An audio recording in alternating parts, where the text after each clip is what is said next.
Baik, terima kasih pemirsa. Anda masih bersama kami Damir Saku. Kita akan lanjutkan lagi untuk menjawab pertanyaan selanjutnya. Akan dijawab oleh Ustadz Fikri yang akan disampaikan oleh Bapak Dedi. Silakan Pak Dedi. Bismillahirrahmanirrahim. Assalamualaikum warahmatullahi wabarakatuh. Waalaikumsalam warahmatullahi wabarakatuh. Terima kasih Pak Ustadz Fikri Haikal dan Habib Ahmad Al-Kaf yang hadir di sini, termasuk TV One. Kami tidak banyak pertanyaan Pak, cuma 2. Dari 10 jadi 2. Oh, banyak itu. Yang pertama, kita melihat bahwa masyarakat kita di Cianjur, di mana-mana, semua kan banyak masyarakat yang sudah beriman, Muslim, banyak pesantren dan apa. Tapi kemudian mengalami musibah. Gitu. Ini kira-kira keberuntungan atau kerugian ya, dilihat dari sisi keyakinan kita. Baik. Yang kedua, seperti disampaikan tadi bahwa kita paling utama adalah sholat yang kemudian sholatnya itu sholat yang benar. Artinya sholat yang khusyuk. Kami di sini sebagai jamaah ingin belajar sholat yang khusyuk itu kayak apa sih? Karena baru aja Allahu Akbar, pikiran udah kemana-mana, persoalan kemana-mana. Sampai-sampai lupa ayat apa rakaat keberapa suratnya. Jadi yang diingat gimana membawa kita untuk bisa sholat khusyuk. Sangat jelas sekali. Terima kasih Pak karena waktunya sangat singkat sekali. Terima kasih. Assalamualaikum warahmatullahi wabarakatuh. Ustadz Fikri, yang kaitan pertama adalah tentang musibah. Ini bukan di Cianjur saja, di beberapa wilayah di Indonesia juga mengalami musibah. Bagaimana memahaminya? Bapak Ibu saudara-saudara, memang akhir-akhir ini negara tercinta sedang dirundung dengan air mata bencana, datang silih berganti. Cianjur bahkan beberapa hari lalu kita juga berasa di sekitar Jabodetabek gempa yang menurut BMKG berada di sekitar Pelabuhan Ratu Sukabumi. Itu bukan satu kerugian atau keberuntungan. Itu lebih jelas karena memang dari kesalahan dan dosa kolektif kita. Kemaksiatan yang kita lakukan, kezoliman yang kita lakukan, dosa dan kesalahan yang selalu kita numpuk, saudara-saudara kita itulah yang terkena akibatnya. Makanya ada anekdot orang Jakarta lebih sering ngabisin weekend di puncak. Tapi kalau hujan, Jakarta yang kelelep dan kebanjiran. Itu karena weekendnya ke puncak, begitu hujan Jakarta yang kelelep dan kebanjiran. Ini kolektif kita semua. Musibah yang terjadi di negara kita tercinta ini, dari pemimpinnya sampai kita rakyatnya harus introspeksi. Harus bebenah diri, harus waspada, mawas diri. Bahwa bisa jadi maksiat yang dilakukan di ujung negara ini terpencil, Jakarta yang menderita. Boleh jadi. Kemaksiatan yang dilakukan di sini, saudara-saudara kita di tempat lain yang terkena dampaknya. Karena itu semua karena perbuatan dan ulah kita sendiri. Maksiat, dosa, pelanggaran terhadap perintah Allah. Yang disuruh oleh Allah kita mendekat. Yang disuruh oleh Allah kita menjauhi larangannya. Ini kita balik. Larangannya kita senangi, perintahnya malah kita jauhi. Yang kedua menyangkut soal sholat khusyuk. Sholat khusyuk ya. Pak Dery. Imam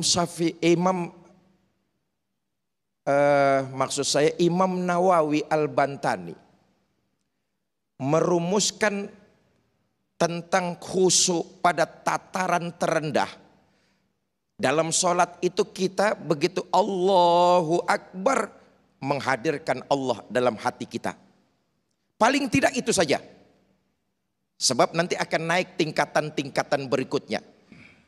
Tetapi Menurut ulama tingkatan terendah agar sholat kita khusyuk ketika takbir, kita menghadirkan Allah dalam hati kita.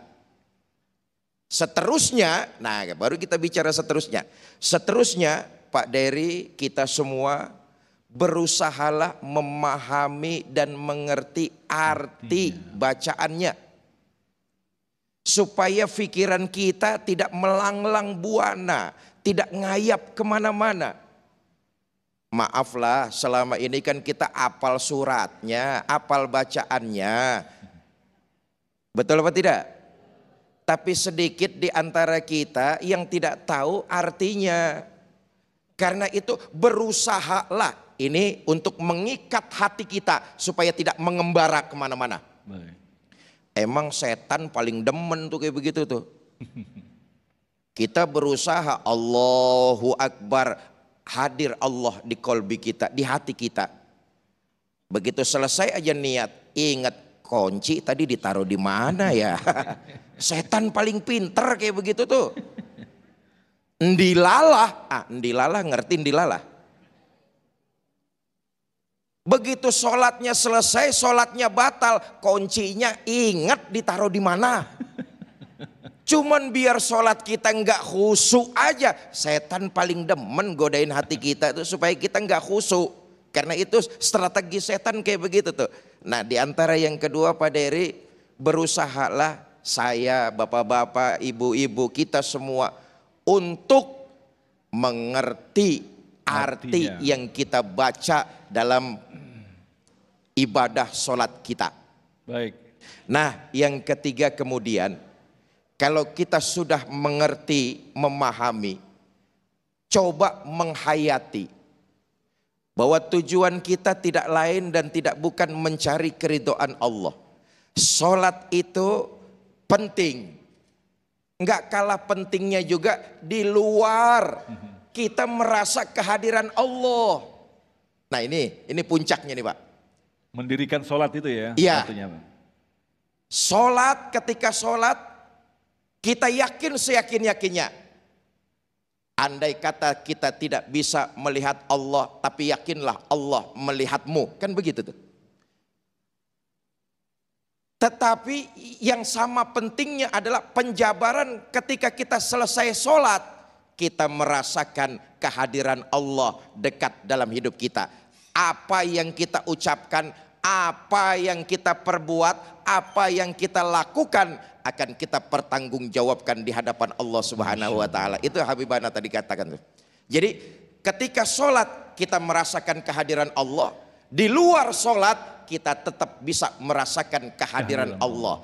Kalau itu yang tersemayam, itu yang berhasil, sholat kita komunikasi dengan Allah baik, keluar kita menjadi muslim yang paripurna. Kenapa? Karena kita dimanapun berada, kemanapun pergi, kita merasa Allah mengawasi kita. Allah a'lam bishawab. Nah Habibana, mungkin sebelum kita lanjutkan lagi pertanyaan selanjutnya, kalau kita kembangkan, artinya ketika kita melaksanakan sholat, ya kan, kemudian ada gangguan setan di sana. Nah ini kan selalu terjadi proses seperti ini Habib. Jadi ketika diri kita sudah bersih, setan masuk begitu Bib. Tapi kadang-kadang diri kita juga menjadi setan begini. Nah adakah formulasi caranya agar kita benar-benar pure? Kita benar-benar menghadap Allah, bahwa kita selalu bersama Allah. Itu seperti apa Bib? Kita selalu menghadapi ujian seperti ini dalam setiap kita melaksanakan sholat Habibana. Ya, ini salah satu ujian ya. Ya. Memang setan sudah bersumpah mau mengganggu manusia. Dimanapun berada. Bahkan bukan orang Islam pun diganggu oleh setan. Betul. Banyak yang jahat-jahat dari orang muslim, juga dari orang non-muslim. Sama setan paling dendam sama manusia. Ketika masuk sholat diganggu, nggak apa-apa. Memang setan mau masuk ke situ. Tapi yang penting tadi katakan, hadirkan Allah di dadanya. Hadirkan Allah. Kalau terganggu sampai sholatnya tadi dikatakan 3 rakaat atau 4 rakaat. Bacaan lupa. Lupa. Sujud sahwi. Itu senjata dikasih oleh Allah. Suruh sujud sahwi. Apa sih? Itu berarti lawan setan. Sujudnya yang kedua itu yang terakhir sebelum salam.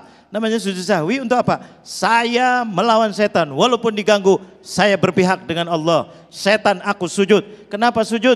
Setan paling sakit kalau melihat orang sujud. Karena dia diusir dari sorga, dosanya satu. Karena apa?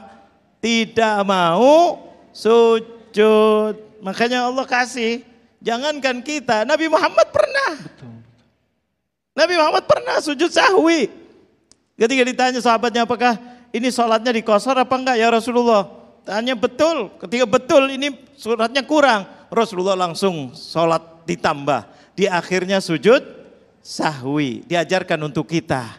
Jadi nggak usah kita ini, yang penting kita berusaha tadi. Hadirkan Allah, usaha kita. Sebelumnya baca a'udzubillahi minasyaitonirrajim. Wudu. Bahkan ketika wudu, ini tip-tipnya dari ulama. Bagaimana supaya kita kurang daripada ini untuk menghindari. Ketika wudu, betul-betul habis wudu, kalau bisa langsung sholat. Paling tidak sholat sunnah wudu. Syukur tuh. Kemudian sholat. Jangan habis wudu pegang HP, halo-halo. Ingat yang isinya HP sholatnya. Kadang-kadang ada berita sampai orang-orang soleh itu kalau sudah wudu bilang sama keluarganya, la tu'tuni bi akhbarin. Ini satu arif billah, Al-Habib Abdullah bin Alawil Haddad. Mengatakan begitu kepada keluarganya, la tu'tuni bi akhbarin. Jangan kau beri kabar kepada aku sudah wudu. Jangan ada yang cerita. Aduh ininya belanjanya belum, aduh ini. Nanti sholatnya ke bawah. Maka ketika habis wudu langsung sholat. Ini tip-tipsnya, bukan wajib untuk menghindari. Tapi kalau masih masuk juga, don't worry, jangan takut. Artinya kualitas sholat kita tetap diterima walaupun tetap ada diterima oleh Allah. Insya Allah. Baik. Insya Allah, Allah Ghafurur Rahim. Jangan terus aduh diganggu, pasti nggak diterima nih. Jangan suudzon sama Allah. Iya, setan yang salah. Setan yang salah. Baik. Kita minta sama Allah. Insya Allah diterima sholat kita semuanya. Amin ya Allah. Nah, pertanyaan selanjutnya nanti kita akan jawab dalam segmentasi selanjutnya dari Ibu Wike yang akan dijawab oleh Habibana. Silakan. Bismillah, Assalamualaikum warahmatullahi wabarakatuh. Waalaikumsalam. Terima kasih Ustadz Fikri Haikal dan Habib Ahmad Al-Kaf. Tadi Ustadz sudah sampaikan di dalam surat Al-Asr sesungguhnya manusia itu dalam keadaan merugi kecuali orang-orang yang beriman, mengerjakan kebajikan dan menasehati dalam kebenaran dan kesabaran. Pertanyaannya, kalau ada orang yang tidak sesuai dengan ayat tersebut, Ustaz, apakah termasuk merugi? Dalam hal ini orang yang tersebut tidak bisa menasehati orang lain karena mungkin nanti akan terjadi kesalahpahaman. Terima kasih Ustaz. Assalamualaikum warahmatullahi wabarakatuh. Assalamualaikum warahmatullahi wabarakatuh. Pertanyaan Ibu Wika kita akan jawab selepas pesan-pesan berikut ini. Tetaplah bersama kami Damai Indonesiaku.